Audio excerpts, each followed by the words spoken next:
Hello guys, welcome to Edu Forum Academy. और संसाधन पढ़ रहे थे और इसका सेकंड पार्ट है सेकंड चैप्टर का। और यहाँ पर जल एक संसाधन के रूप में इसी पर हम बात करेंगे। तो संसाधन पे हमने बात किया था, इसमें जल एक महत्वपूर्ण संसाधन है और ये नवीकरणीय प्राकृतिक संसाधन है। इसका मतलब ये रिन्यूएबल है। हमने पिछले क्लास में जल चक्र पढ़ा था और जल चक्र में हमने देखा था कि पृथ्वी पर लगभग 3/4 भाग पानी से ढका हुआ है।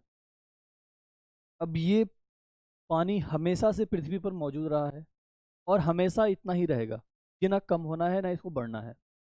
लेकिन हम कहते हैं कि हमारे पास जो पानी का सोर्स है वो कम होता जा रहा है, या जिस तेज़ी से रिन्यू नेचुरली होता है और उससे ज़्यादा तेज़ी से हम उसका यूज़ करते हैं, तो रिन्यू होने के लिए उसको टाइम नहीं मिलता।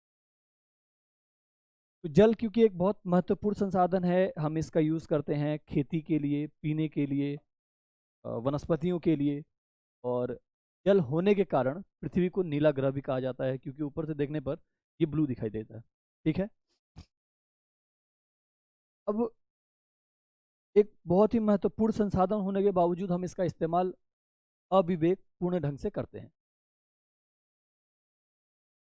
सौराष्ट्र में एक जगह है, वहाँ पर लगभग 1.25 लाख की जनसंख्या है, यानी 1.25 लाख की जनसंख्या है।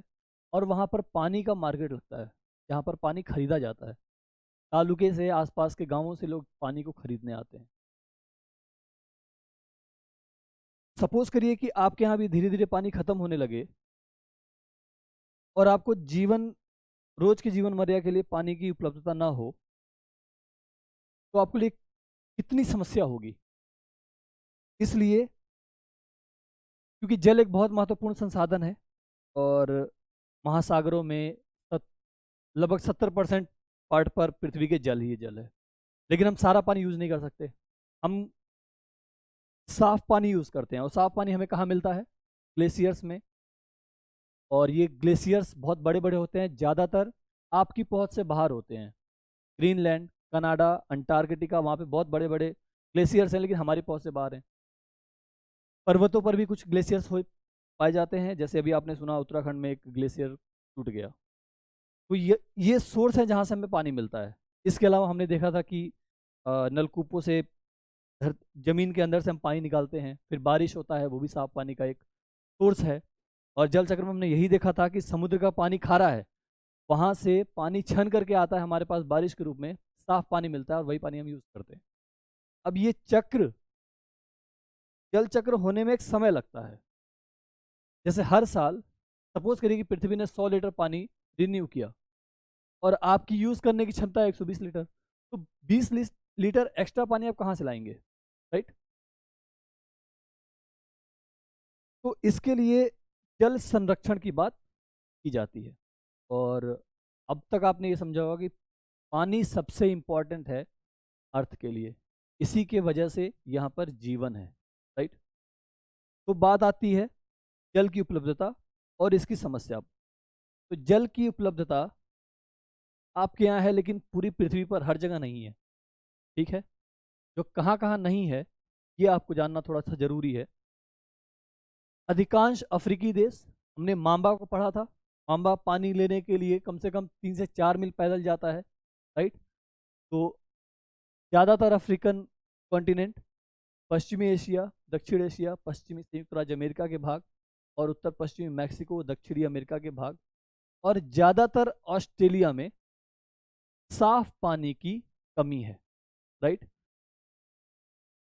ये देश ऐसे जलवायु प्रदेशों में हैं जहाँ पर अक्सर सूखा पड़ता रहता है और यहाँ पर जल अभाव की समस्या हमेशा बनी रहती है।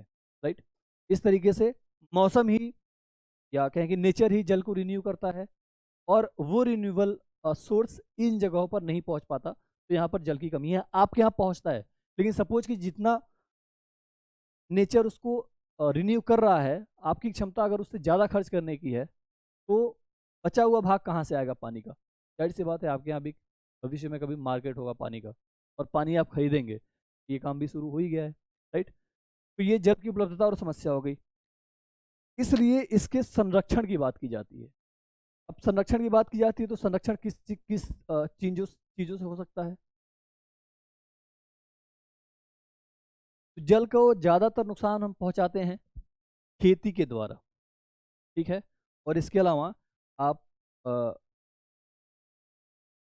मनुष्य का मल, ये भी जल को प्रदूषित करने में बहुत महत्वपूर्ण भूमिका निभाता है। फिर औद्योगिक संसाधन है, ये भी बहुत ज़्यादा नुकसान पहुंचाते हैं जल को। इसमें भी कुछ ऐसे रसायन होते हैं जो पानी के द्वारा मानव शरीर में पहुंच जाते हैं और उनको नुकसान पहुंचाते हैं, राइट। इसमें नाइट्रेट होता है और नाइट्रेट के अलावा कुछ और पीड़कनाशी होते हैं जो जल को प्रदूषित करते हैं। और नाइट्रेट ज़्यादा होने से तमाम तरीके के इंसान को बीमारियां होती हैं, ठीक है। अब इनको कैसे रोका जा सकता है, क्योंकि खेती भी एक महत्वपूर्ण सोर्स है जल प्रदूषण के लिए। तो कुछ सजेशन तो इन्होंने बताए हैं, बाकी सजेशन आपको किताबी भाषा में नहीं, आपको भी सोचना चाहिए कि जल को हम कैसे बचा सकते हैं या कैसे उसे प्रदूषित होने से रोक सकते हैं, राइट। तो जो इस किताब में बताई गई है कि खेती में आप स्प्रिंकलर सिंचाई का प्रयोग कीजिए ताकि पानी का कंजम्पशन कम से कम हो, राइट। इसके अलावा ऐसे क्षेत्रों में जहां बहुत ज़्यादा वेपराइजेशन होता है यानी वाष्पीकरण होता है, वहां पर पानी को बचा के रखिए ताकि उसका वेपराइजेशन कम हो, राइट। तो इस तरीके से कुछ तरीके बताए गए हैं पानी को बचाने के लिए। ये हो गया जल एक संसाधन के रूप में। अब प्राकृतिक वनस्पति और वन्य जीवन भी एक तरीके से आपके लिए संसाधन का काम करते हैं। प्राकृतिक वनस्पति और वन्य जीवन कैसे प्राकृतिक संसाधन काम करते हैं, ये बताया गया है इस लाइन में, राइट।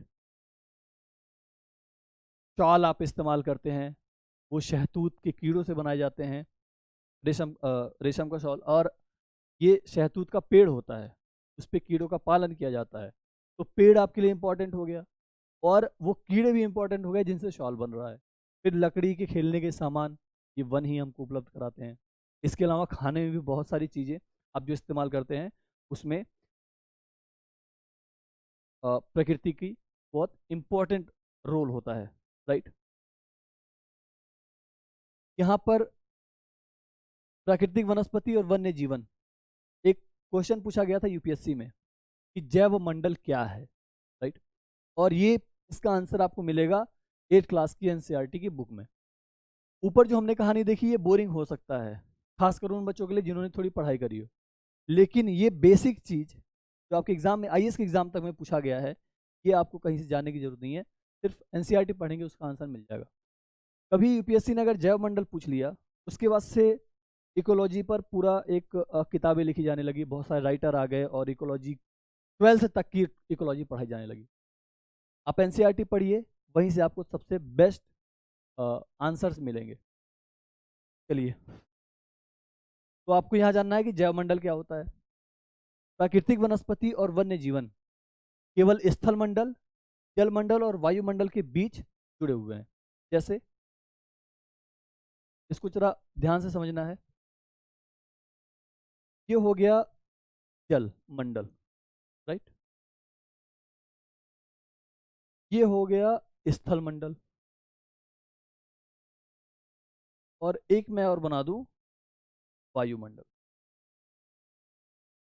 अब जो ये क्षेत्र आप देख रहे हैं जहां पे ये तीनों चीजें मिल रही हैं, यही है जैव मंडल, और यही सवाल पूछा गया था, ठीक है, कि जैव मंडल क्या है।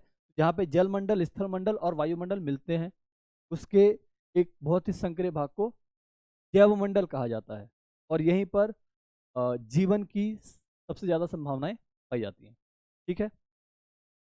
अब जैव मंडल में एक तरीके से एक परितंत्र विकसित होता है, एक सिस्टम डेवलप होता है, जिसमें सारे जीव एक दूसरे से परस्पर क्रिया करते हैं और एक दूसरे पर निर्भर रहते हैं, एक दूसरे को सपोर्ट करते हैं जीने के लिए, राइट। और कई बार एक दूसरे के ऊपर निर्भर इतना रहते हैं कि उनको खा के भी जिंदा रहते हैं, तो उसी को परितंत्र कहते हैं।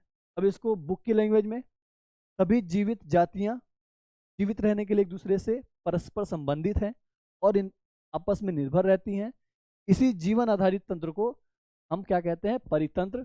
ये क्वेश्चन भी यूपीएससी में पूछा गया था और एक लाइन दी गई थी कि बताइए इसमें से कौन सा सही है, उसमें एक ये लाइन ये भी था। यही आपको अगर आपने पढ़ा हो तो वो क्वेश्चन सही हो। और आगे भी जो क्वेश्चन पूछे जाएंगे यूपीएससी में, पीसीएस में, वनडे एग्जाम्स में, वो एनसीईआरटी से ही होंगे, राइट। तो परितंत्र हो गया।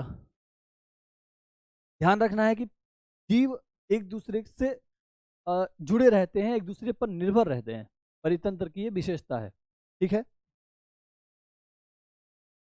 अब इस परितंत्र के डेवलप होने से ही हमारे लिए ये संसाधन के रूप में काम करता है। जैसे इसी परितंत्र में पेड़ पौधे होते हैं, वन्य जीव होते हैं, तो वनस्पति, वन्य जीवन बहुमूल्य संसाधन है।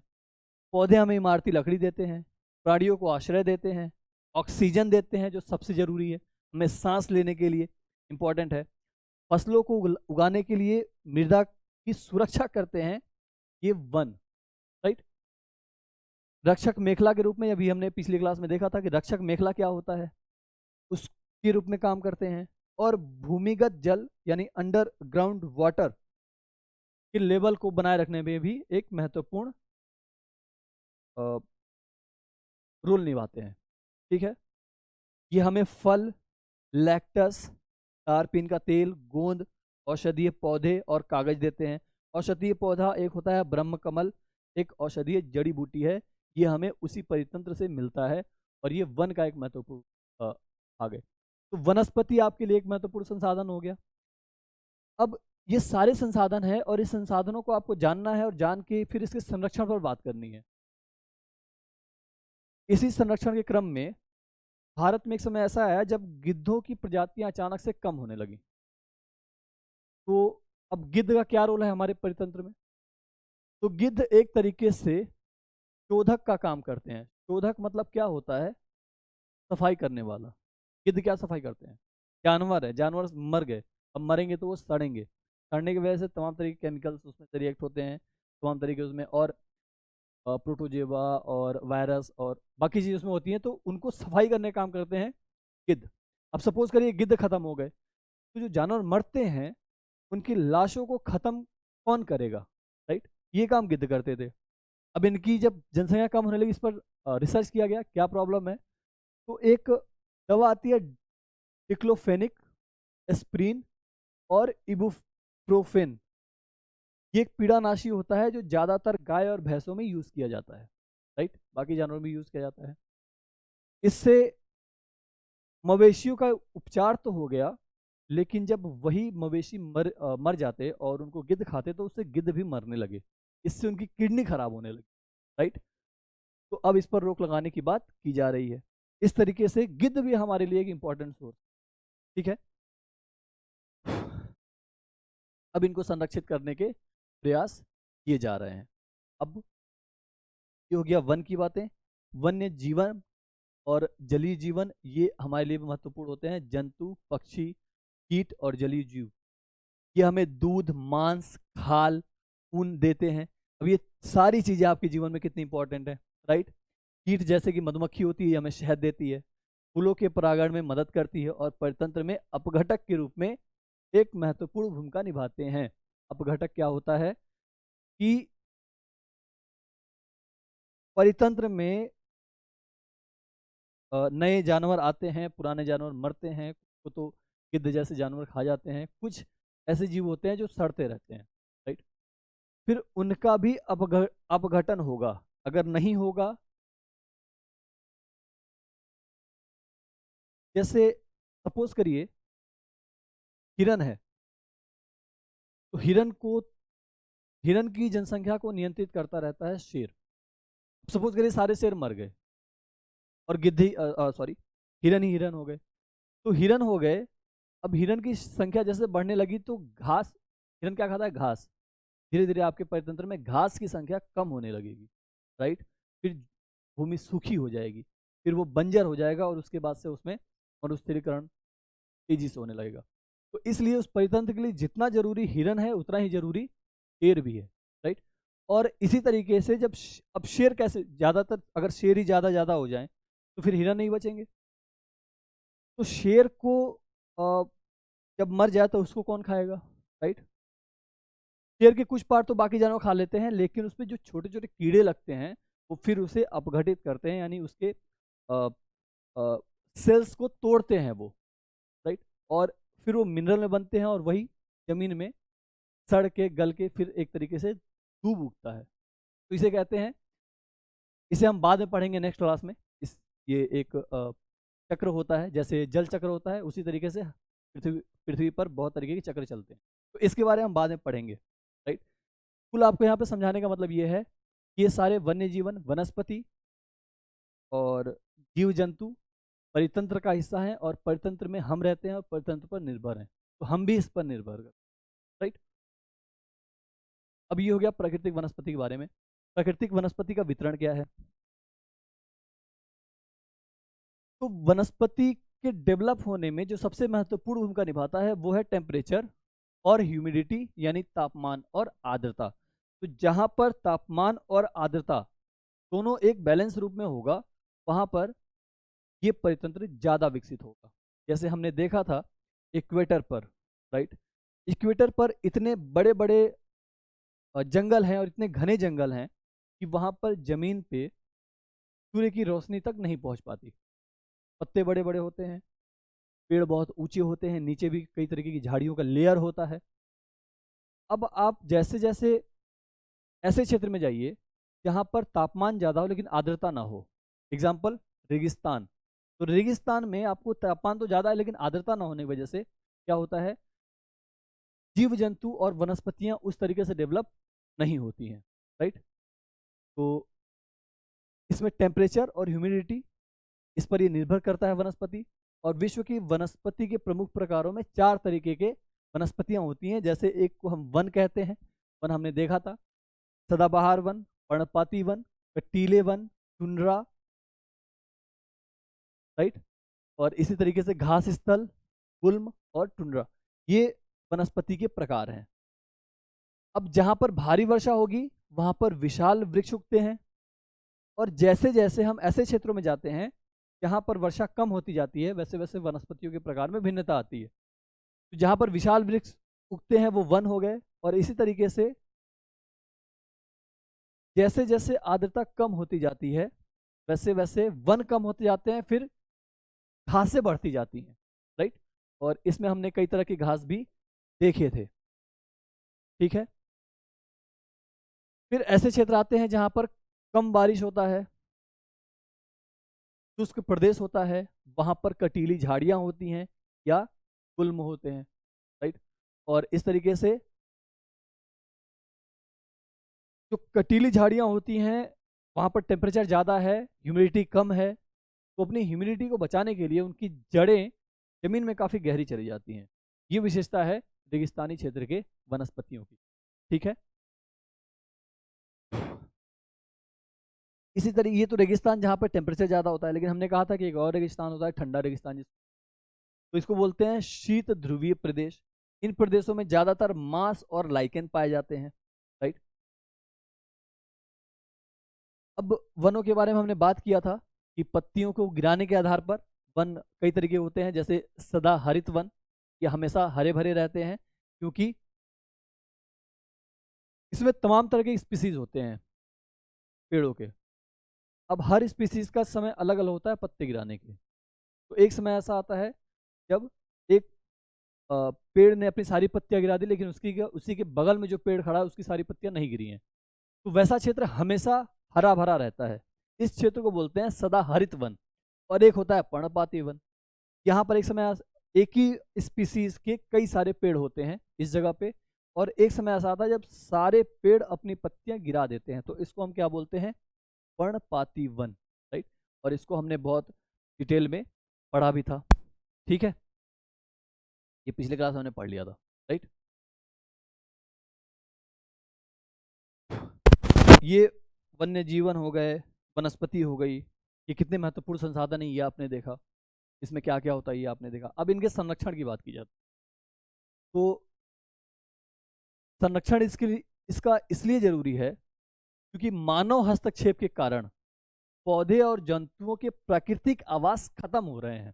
तो इनका नेचुरल हैबिटेट है, यानी जो रहने का जगह है, वो धीरे धीरे इंसान ही खत्म करता जा रहा है, नए नए डेवलपमेंट करके, नए शहर बसा के, जंगलों को काट करके, राइट। तो बहुत सी जातियां इससे असुरक्षित हो गई हैं या संकटापन्न हो गई हैं, ये डेंजर्ड में आ गई हैं, राइट। और कुछ तो लुप्त होने के कगार पर है। अब इसमें वनोन्मूलन, मृदा अपरदन, निर्माण कार्य जो इंसानों द्वारा किया जाता है, फिर दावानल यानी कि जंगलों में बहुत बड़े पैमाने पर आग लग जाता है, राइट। और इससे भी बहुत ज़्यादा नुकसान होता है पेड़ पौधों को और जंतुओं को, उसी को कहते हैं दावानल, राइट। फिर भूस्खलन, आप अक्सर समाचारों में और न्यूज़ में देखते रहते हैं भूस्खलन, जो अक्सर पर्वतों पर होता है। तो कुछ तो मानव द्वारा भी इनके नेचुरल हैबिटेट में परिवर्तन किया जाता है, कुछ प्रकृति भी करती है। जैसे भूस्खलन हुआ, ये प्रकृति ही करती है। बाढ़ आ गई, ये प्रकृति के द्वारा होता है। ये भी इनके प्राकृतिक आवास को नष्ट करते हैं। तो कुछ प्राकृतिक आवास हैं और कुछ मानव के कारण है। इनके वजह से प्राकृतिक संसाधनों के लुप्त होने की क्रिया को बढ़ावा दिया जाता है, राइट। अब इस पर रोक लगाने की बात की जाती है तो तमाम तरह के कानून बनाए जाते हैं। इनमें से कुछ जंतु जैसे चीता, शेर, हाथी, ब्लैक बक, ये रहा ब्लैक बक, एक बहुत सुंदर सा जानवर, राइट।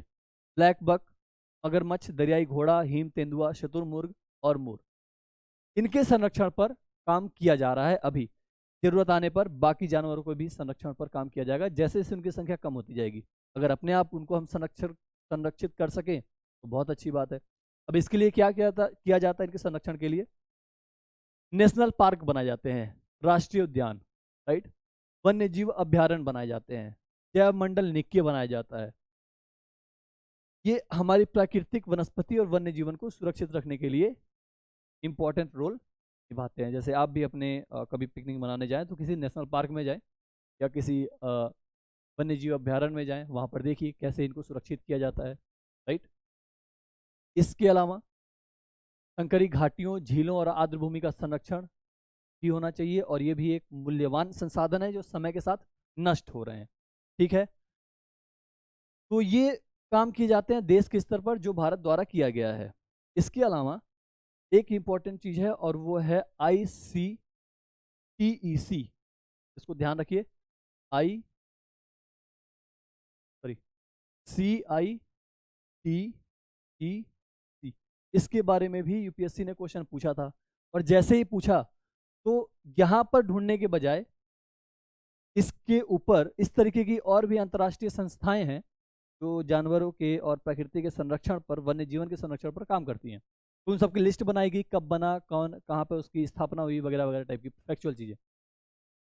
उसने एक बार पूछा, और क्यों पूछा? क्योंकि एनसीईआरटी में दिया हुआ है और ये संरक्षण के लिए महत्वपूर्ण है, राइट। यहाँ पर कहने का मतलब कि जो भी फैक्ट हो आप एनसीईआरटी में ढूंढिए, उतना ही पढ़िए जितना इसमें दिया हुआ है, इसके अलावा और जानने की जरूरत नहीं है, ठीक है ना। तो CITEC, the convention on international trade and endangered species of wild फोना एंड फ्लोरा, ये सरकारों के बीच एक अंतर्राष्ट्रीय समझौता है, ठीक है। इसका उद्देश्य यह सुनिश्चित करना है कि वन्य प्राणी और पौधों के नमूने के अंतर्राष्ट्रीय व्यापार को रेगुलेट किया जा सके जिनको खतरा उत्पन्न हो गया है, ठीक है।